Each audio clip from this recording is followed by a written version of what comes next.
Malegaon stand परिसरात अतिक्रमण हटवण्यात आल्यानं तणावाची परिस्थिती।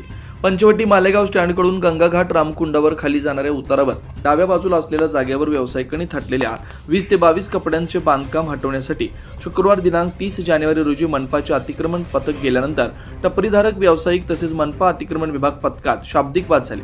यावेळी व्यावसायिकांनी आम्ही स्वतःहून दुकानांसमोर असलेले ओटे व पत्रे काढून घेतो असं सांगत अतिक्रमण पथकाला घेराव घातल्यानं गोंधळ व तणावाचं वातावरण पसरलेलं होतं। दरम्यान व्यावसायिकांना न जुमानता सकाळी पोलीस बळ उपलब्ध होताच अतिक्रमण विभागानं 20 ते 22 टपऱ्या हटवल्या।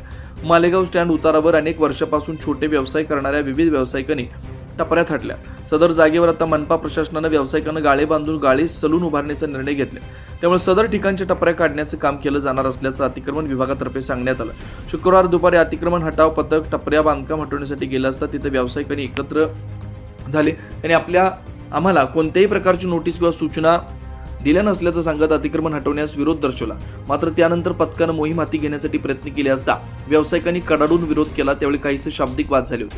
आम्हाला नोटीस द्या, वेळ द्या, आम्ही वाढीव बांधकाम काढून घेतो असं व्यावसायिकांना सांगितलं। अतिक्रमण पथकानं आमच्याकडे आदेश आहे असं सांगताच व्यावसायिकांनी आदेश दाखवा अशी मागणी केली। आम्ही वैष्णव रोड परिसरातली टपरीधारक ही काल आमच्याकडे कोर्टाची ऑर्डर असताना प्रशासनाने या ऑर्डरची काहीही दखल घेतलेली नाही आहे आणि या ऑर्डरचा मान न ठेवता या कोर्टाच्या आदेशाला केराची टोपली दाखवत आमच्यावर धडक कारवाई केलेली आहे। आणि आम्ही त्यांना फक्त विनंती करत होतो की प्रशासन तुम्ही आम्हाला फक्त थोडा वेळ द्या, आम्हाला कायदेशीररित्या तुम्ही लिगली मूव्ह करा, पण त्यांनी कुठल्याही गोष्टीची दखल न घेत ही एवढी कारवाई केलेली आहे। आणि आता आम्ही त्यांच्या विरोधात त्यांना दाद मागायला कोर्टात जाणार। सर, तुमचं काय म्हणणं आहे? एवढ्या वर्षापासून तुम्ही इथे राहतात, तुम्हाला दाद मिळेल असं वाटतं तुम्हाला? आम्हाला कोर्टात दाद मिळेल, नगरपालिकेवर नाही पण कोर्टाने आम्हाला ही जजमेंट दिलेली आणि न्यायालय आम्हाला अधिकार देणार आहे आणि प्रत्येक नागरिकाला न्यायालयात अधिकार मिळत असतो। आम्हाला न्यायालयावर विश्वास आहे, न्यायालय आमचं म्हणणं ऐकूनच घेणार आणि आम्हाला याच जागेत परत आम्हाला मिळावं ही आम्ही मागणी करतो। महानगरपालिकेच्या हातीतलं अतिक्रमण नव्हतं, ही प्रायव्हेट जागा होती आमची आणि त्या प्रायव्हेट जागेवर महानगरपालिका विदाऊट नोटीस काहीच कारवाई करू शकत नाही। ॲटलिस्ट त्यांनी एक कागद तरी दाखवायला पाहिजे होता की इथे हा प्रकार होणार आहे म्हणून, आणि त्यांनी कोणतीच नोटीस दिली नाही आणि गरिबांचं पोटावर पाय देऊन हा कुंभमेळा चाललाय।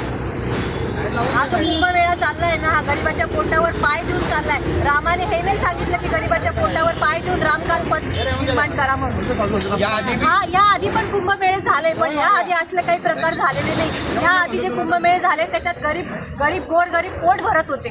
आता हा कुंभमेळा गोरगरिबांच्या पोटावर पाय देण्याचा कार्यक्रम चाललाय।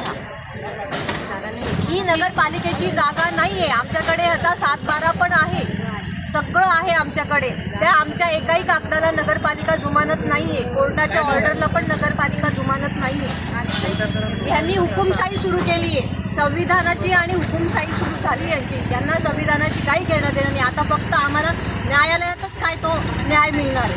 आम्हाला आमच्या संविधानावर विश्वास आहे, संविधानावर पूर्ण विश्वास आहे। आम्हाला ते पूर्ण मिळेल ही आमची अपेक्षा आहे आणि न्याय मिळेल ही आमची इच्छा आहे, ती मिळणारच आणि नाही इच्छा मिळालं आणि हायकोर्टात जाऊ, इथे जर नाही मिळाला आम्ही कोर्टापर्यंत जाऊ, पण आम्ही न्याय मागणार आहे।